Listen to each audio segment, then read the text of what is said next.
E se nós nos abrirmos a isso, deixarmos Deus agir através de um coração altruísta, nós vamos ter uma resposta para toda a humanidade. Nós vamos ter uma resposta para transformar o lugar de trabalho, a nossa família, nossos relacionamentos. Fala pessoal, muito bom estar aqui com vocês. Hoje queremos falar um pouquinho sobre altruísmo. Não sei se você já ouviu essa palavra, com certeza em algum lugar. E altruísmo ele fala de uma condição. Ele fala de alguém que tem nato dentro de si mesmo o desejo de ajudar o outro. E por que isso é tão importante? Qual que é a razão disso? O altruísmo, na verdade, ele nada mais é do que o reflexo da vida do próprio Deus nas nossas vidas. Nós somos criados à imagem e semelhança de Deus, diz lá em Gênesis 1, 26, 27. O que isso significa? Que algumas características de Deus, elas estão presentes no espírito humano. Por mais que nós sabemos que nós caímos, tem a queda de Adão e tudo mais, com certeza isso afetou grandemente a natureza, a essência que nós carregávamos. Mas, na vinda de Cristo, isso foi resetado novamente. Nós recebemos a vida de Cristo quando nós o aceitamos, quando nós recebemos Ele entra em nós, Ele volta a transformar a nossa natureza. E uma essência dentro de nós está o anseio em fazer o bem, o anseio de ajudar o outro. Por quê? Porque essa é a própria natureza de Deus. E mesmo pessoas que ainda, vamos falar biblicamente, ainda nem tinham Jesus na vida delas, nós já encontramos essa natureza, nós já encontramos esse resquício, esse vestígio de Deus. E isso é importantíssimo para aquilo que Deus tinha para fazer. Vamos ver o exemplo de Maria, se a gente for olhar em Lucas, no capítulo 1, versículo 27, diz o seguinte, Entrando o anjo onde estava ela, disse, alegra-te, muito favorecida.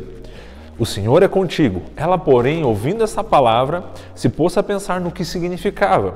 Então o anjo lhe disse, Maria, não temas, você achou graça diante de Deus, e eis que conceberá a luz e dará um filho e porá o nome dele de Jesus. E esse lhe será grande, chamado Filho do Altíssimo, Deus o Senhor, lhe dará o trono de Davi, e ele reinará para sempre sobre a casa de Jacó. Então Maria disse ao anjo, como isto será? Pois eu não tenho relação com homem algum. Respondeu-lhe o anjo, descerá sobre ti o Espírito Santo, e o poder do Altíssimo a tomará, e com a sua sombra. Por isso, também este ente será santo que há de nascer será chamado Filho de Deus. E Isabel, tua parenta, também está concebendo um filho na velhice, que já é estéril. Porque para Deus não há impossíveis. Então disse Maria, aqui está a serva do Senhor, em que se cumpra em mim conforme a tua palavra. E o anjo se ausentou dela. Olha que interessante, eu quis ler um tanto ali, porque você conhece essa história, mas tem algumas palavras-chave ali. A primeira coisa que o anjo fala para ela, achastes graça em você. O que isso significa? Significa que Deus olhou para a vida de Maria e encontrou dentro dela a partícula divina dele mesmo. Encontrou dentro dela um desejo, um coração, uma vida pulsando dentro dela, ansiando cumprir a vontade de Deus. Ou seja, Deus encontrou a sua própria graça na vida de Maria. Ele encontrou, falou, essa mulher, essa serva, essa pessoa, ela tem o que é necessário dentro dela para que ela possa gerar o meu filho.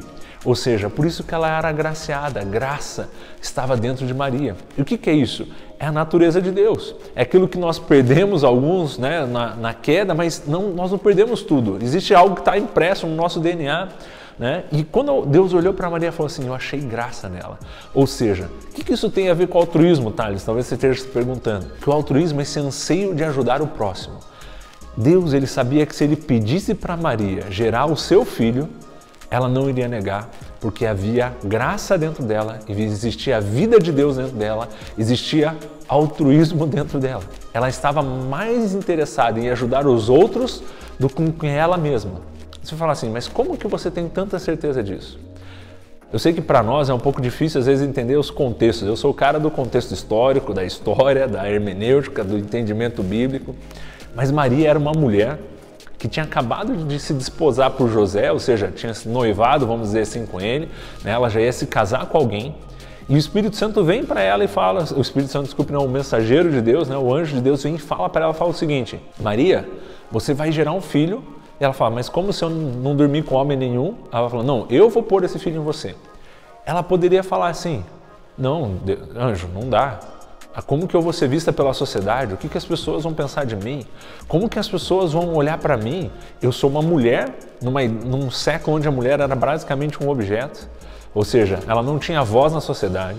Eu sou uma mulher que, se eu engravidar antes de casar, eu vou ser rejeitada pelos meus próprios familiares e parentes. E mais do que isso, se eu fizer isso, eu tenho o risco de ser apedrejada por ser acusada de adultério. Olha o lugar que Maria estava. Sabe qual foi a resposta? Quando o anjo falou assim, não, você não vai deitar com homem nenhum, o próprio Deus vai vir e vai pôr a vida dele e vai fazer você gerar o filho dele. Ela falou assim, cumpra-se em mim a sua vontade. Você quer um coração mais altruísta do que esse? Ou seja, ela confiou tanto em Deus, que ela tinha certeza que Deus pondo isso, Deus ia dar o caminho para que as coisas dessem certo. Ela confiou e ela se abriu para que a vida de Deus se manifestasse através dela e ela ajudasse toda a humanidade. Pense a chave que Maria não foi para a vinda de Jesus, do Filho de Deus sobre a face da terra. Ou seja, o altruísmo de Maria, ou seja, de pensar nos outros antes mesmo dela mesma, de pensar o que ela poderia impactar a humanidade inteira através da vida dela, foi essencial para a gente ver uma resposta de Deus que mudou a história da humanidade. A mesma coisa com José. José estava lá, viu que Maria engravidou, falou, ixi, deu ruim aqui, queria se separar dela, mas olha o que José fez. Olha a centelha de altruísmo dentro de José. Ele planejou deixar Maria sem que ninguém soubesse. Para quê? Para que ela não fosse apedrejada. Ou seja, José já estava sendo altruísta com Maria. Quando o anjo apareceu para ele e explicou, falou assim, não, esse filho de Deus, e cara, vocês vão passar por um período meio doido, meio difícil, as pessoas não vão entender o que está acontecendo, mas se você estiver disponível, cara, esse filho, ele vai ser Jesus, vai ser o Emanuel de Deus, e ele vai salvar o mundo. E aí José, mais uma vez altruisticamente, ele abre o seu coração para deixar a vida de Deus entrar na sua casa e se manifestar ao mundo. Como que o altruísmo entra em nós? Quando nós entendemos que a vida de Deus habita em nós, nós temos a mesma característica de Deus agora. A vida de Cristo está em nós, ou seja, nós pensamos nos outros, nós nos importamos com os outros. E se nós nos abrirmos a isso, deixarmos Deus agir através de um coração altruísta, nós vamos ter uma resposta para toda a humanidade. Nós vamos ter uma resposta para transformar o lugar de trabalho, a nossa família, nossos relacionamentos. E eu te convido a isso. Olhe com os olhos de altruísmo, onde a gente olha a vida, a graça de Deus nos dá essa habilidade. Não é porque nós somos bons em nós mesmos, mas é porque a graça de Deus nos faz ter um coração doador que pensa no próximo. Um forte abraço e até o próximo.